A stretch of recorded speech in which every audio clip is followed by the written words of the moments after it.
నల్గొండ ప్రసూతి వైద్య నిపుణుల సంఘం ఆధ్వర్యంలో ఉచిత మెగా వైద్య శిబిరం. అంతర్జాతీయ మహిళా దినోత్సవం సందర్భంగా నల్గొండ ప్రసూతి వైద్య నిపుణుల సంఘం ఆధ్వర్యంలో నల్గొండ పట్టణంలోని పద్మానగర్లో గల పద్మశాలి ఫంక్షన్ హాల్ నందు ఉచిత మెగా వైద్య శిబిరాన్ని నిర్వహించారు. ఈ వైద్య శిబిరాన్ని చిట్టుపల్లి వెంకటపతి ముఖ్య అతిథిగా హాజరై ప్రారంభించారు.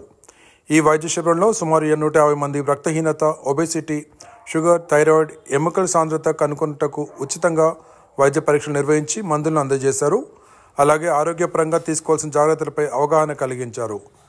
క్యాన్సర్ నివారణలో HPV వ్యాక్సిన్ ప్రాముఖ్యతను వివరించారు. ఈ కార్యక్రమంలో సంఘం అధ్యక్షులు doctor R Manjula, vice president doctor Vasanthakumari, కార్యదర్శి doctor Rajeshwari, Praveen, doctor Srinivas, Vithal Babu, R Akhil, Rammohan, Rohit మరియు కాలనీవాసులు, ప్రజలు తదితరులు పాల్గొన్నారు.